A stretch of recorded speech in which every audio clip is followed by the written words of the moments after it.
the bill I'm signing today is not only an historic overhaul of our tax code and a sweeping victory for fairness, it's also the best anti-poverty bill, the best pro-family measure, and the best job creation program ever to come out of the Congress of the United States.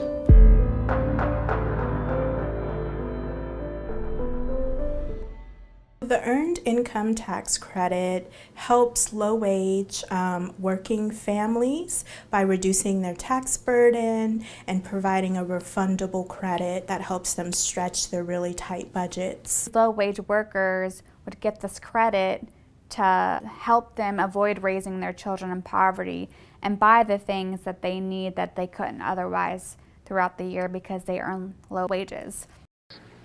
This continuing tax cut will primarily benefit lower and middle income taxpayers.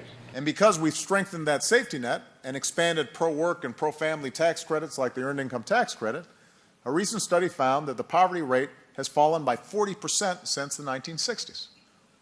Nothing does that better than the Earned Income Tax Credit, the EITC.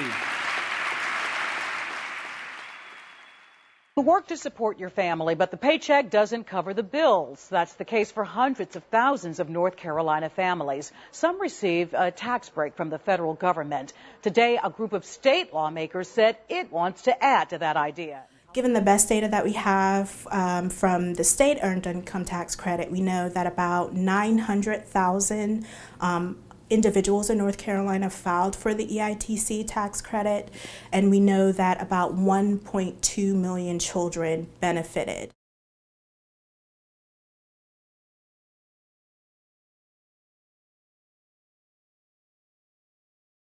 This is News and Views with Chris Fitzsimon. Welcome to another edition of News and Views. Thanks for joining us. A new report from the Annie E. Casey Foundation presents compelling evidence that the best way to help children living in poverty is to help their families. More than 1 in 4 children in North Carolina lives in poverty, many of them in families where no parent has beyond a high school education or a full-time year-round job. We're talking about our future generation, our future workforce, these kids that live in poverty through no fault of their own.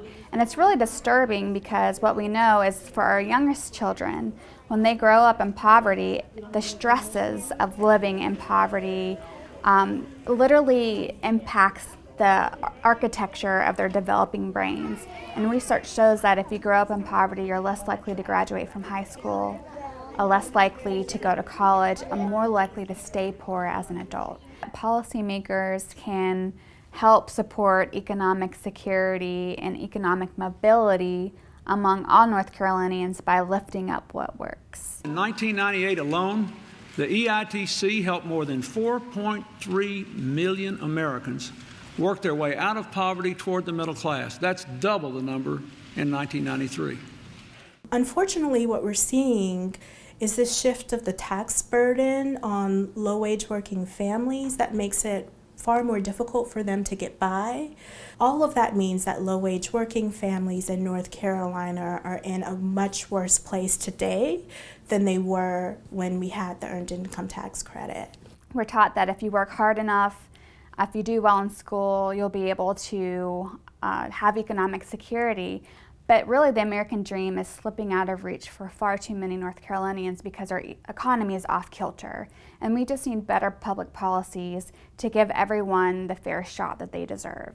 And what of America's promise of hope and opportunity? That with hard work, even the poorest among us can gain the security and happiness that is the due of all Americans. You can't put a price tag on the American dream.